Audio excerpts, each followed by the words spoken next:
Hello friends, இந்த ஓய்வு நாளுக்குரிய கர்த்தருடைய வாக்கு தத்தமான வசனம் ரோமர் 8:28. கலங்காதீர்கள், சகலமும் நன்மைக்கு ஏதுவாக நடக்கிறது. ஃப்ரெண்ட்ஸ், இந்த ஓய்வு நாளில் நம்மளுக்கு ரொம்பவே ஆறுதலான வசனத்தை நம்மளுடைய இருதயத்தில் பதிக்கும்படியாக கர்த்தர் சொல்கிறாரு.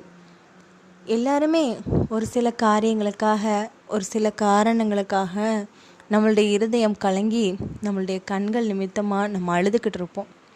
ஆனால் இயேசு கிறிஸ்து நம்மக்கிட்ட சொல்கிறாரு, யாருமே கலங்க தேவையில்லைன்னு சொல்கிறாரு. அது மட்டும் இல்லை, இந்த காரியமும் நன்மைக்காகத்தான் நடக்குதுன்னு சொல்கிறாரு. இப்போலாம் நீட் எக்ஸாம் எழுதி நிறைய பேர் தோல்வி அடைஞ்சிருப்பாங்க. இல்லைன்னா 10th 12th அந்த மார்க்கு நல்ல விதமாக வரலன்னு யோசிப்பாங்க. அதனால் நம்ம கலங்க தேவையே கிடையாது. ஏன்னா இதுவும் நம்மளுடைய வாழ்க்கையில் நன்மைக்காகத்தான் நடக்குதான். இது இல்லை அப்படின்னா இந்த உலகத்தில் என்ன ஒன்றுமே இல்லைன்னு நம்ம யோசிக்கக்கூடாது. கண்டிப்பாக அடுத்த காரியங்களுக்காக நம்ம நகண்டு போய்கிட்டே இருக்கணும். எப்படினாலும் கர்த்தர் நம்மளை அதிசயமாக நடத்தி கொண்டு தானே வராரு. அதனால் இதையெல்லாம் சும்மா சர்வசாதாரணமாக எடுத்துக்கிட்டு நாம் கலங்கவே வேண்டாம். கர்த்தருடைய சமூகத்தில் காத்திருந்து அடுத்த காரியம் நாம் என்ன செய்யலாம், அதுக்கப்புறமா நம்மளுடைய காரியங்கள் நிமித்தம் என்ன பண்ணலான்னு இயேசு கிறிஸ்துக்கிட்ட நம்ம பொறுமையாக காத்திருந்து கேட்டோன்னா கர்த்தர் சொல்வார். இது எல்லாமே நன்மைக்காக தான் நடக்குது அப்படிங்கிறது நம்மளுக்கு புரிஞ்சுக்கவும் முடியும். ஆனால் நிறைய பேர் சொல்கிறோம், அது எப்படி நன்மைக்காக தான் நடக்குதுன்னு சொல்ல முடியும்? என் வாழ்க்கையை தலைகீழாக கவுத்து விட்ட இந்த காரியத்தை என் இருதயத்தில் பதிச்சு இருக்குது. அப்படி இருக்கும்போது இதெல்லாம் எப்படி நன்மைக்குன்னு நான் எடுத்துக்க முடியும்?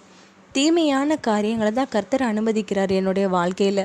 நன்மைக்கெல்லாம் என் வாழ்க்கையில் எந்த விதமான எதிர்பார்ப்புமே கிடையாதுன்னு சொல்லுவோம். ஆனால் இயேசு அது எல்லாத்தையுமே மாற்றி நம்மளுடைய கண்களில் வடிந்து கொண்டிருக்கிற அந்த கண்ணீரை தொடச்சி எல்லா விதமான ஆசீர்வாதமான ஒரு மாற்றங்களை கண்டிப்பாக தருவார், நிச்சயமாக தருவார்.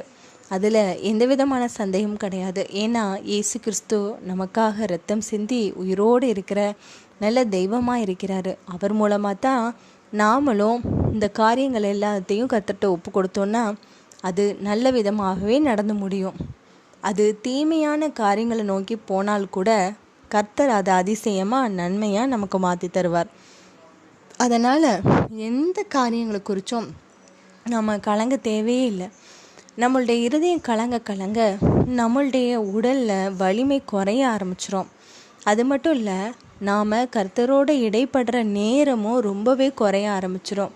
அது நிமித்தம் நிறைய பாவங்கள் பெருகும்.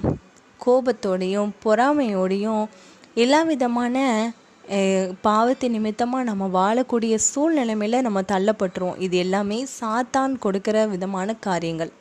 அது எல்லாத்தையும் நம்ம புரிஞ்சுக்கிட்டு நாம் கலங்காதபடிக்கு நம்மளுடைய கண்களுடைய எல்லாவற்றையும் நம்ம பாதுகாப்பாக வச்சுக்கொள்வோம்.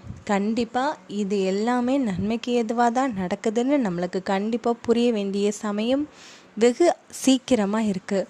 அதனால் கர்த்தர் நமக்கு நன்மையை மட்டும்தான் தருவார், தீமையை தரமாட்டார்.